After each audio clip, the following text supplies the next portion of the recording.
What do you do to get yourself in the right space before you go out there and do a show?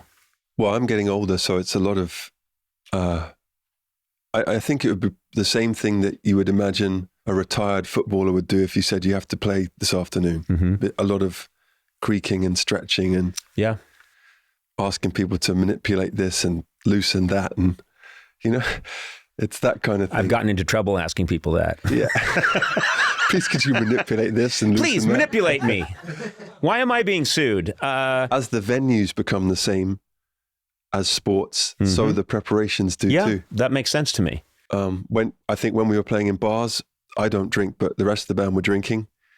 When we were playing in arenas, the rest of them were doing, arena type stuff. And when you're playing stadiums, it's like preparing for a big soccer game or a big NFL game, and you're going to get some muscle issues. And yeah. Oh, I also think, even though I have had people make fun of me because I'll be about to do a show where I'm sitting and chatting with someone and I'm stretching.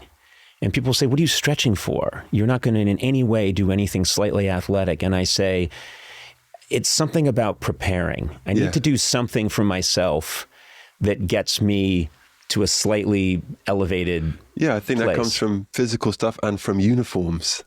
I think that we see it all around the world. Anyone that's given a uniform to enforce a rule can do it very, very firmly when they have their uniform. But if they were wearing shorts and a t-shirt, you wouldn't take them seriously. Right. In the same way that I could not go on stage dressed like this, I would not be able to do it.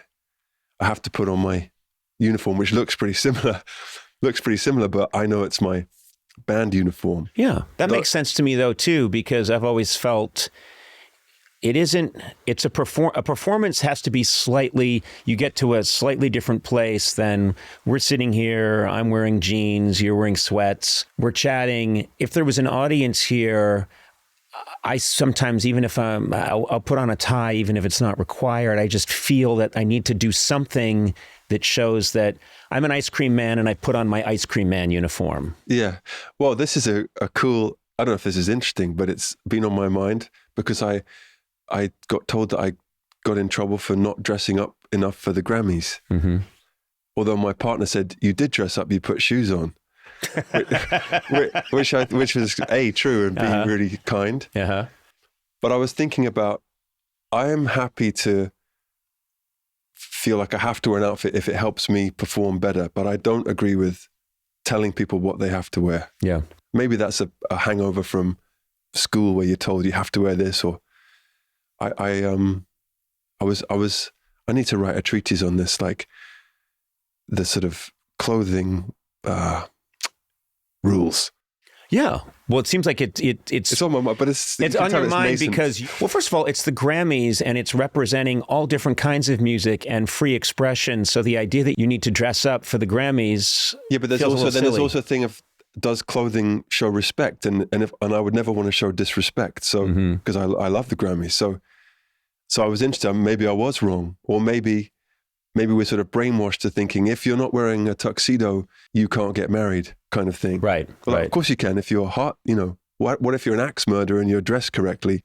Are you a better groom than Woody Harrelson over here, who loves you with all his heart but is wearing board shorts? Right. Right. Right. No, you're not.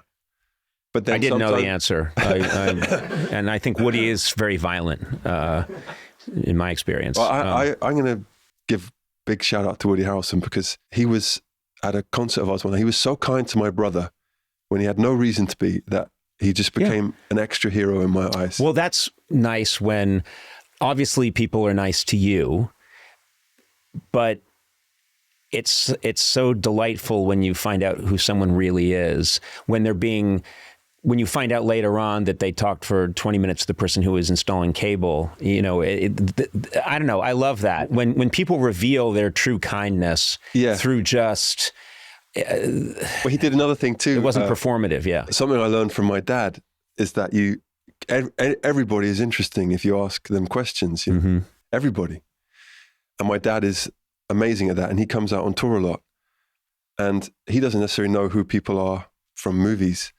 So he talks to our crew a lot, and a lot of them have names like Bash or Hoppy, Mystic, things like that. And then he met this guy called Woody. And he started talking about, what do you do? Do you fold the cables? And it was Woody Harrelson. and hello, Woody, like this. And then he told you, I met this lovely fellow named Woody. Yeah. And again, Woody Harrelson was cool as fuck. And well, I was many years ago had a party and Jim Carrey was there and my mother was there. And at one point, I see my mother talking to Jim Carrey and I'm thinking, oh God, what's happening? And then she came over to me and she went, I just talked to the loveliest young man. His name's Jim. And I said, oh, you talked to Jim? And she was like, yes. And I told him, if you want to be in comedy, you stick with it. And they're going to try and put you down, but you keep, of course, he had like 9, he was the biggest star in the world at the time. And I said, Mom, all I want you to do is go back to Boston and tell your friends you told Jim Carrey to stick with comedy. That's great. And she did and got laughed out of town. That's amazing. I was visiting my friend who had cancer at the time in New York in hospital. And I was coming down in the elevator with a nurse in all her glory, like 6 pens in the pocket, like, And I was singing it, not loudly, not like, hey, check this out. Yeah. But I was mumbling or something. And she said, oh, you have a beautiful voice. And I said, oh, thank you so much. She said, you should do something with that. and I said, oh, yeah, well, maybe. And she said, also, you look like the guy from Coldplay. This is really true. And I said, okay, yeah, people say that. And she said, you know what you should do?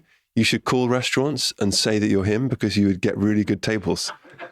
And then she left.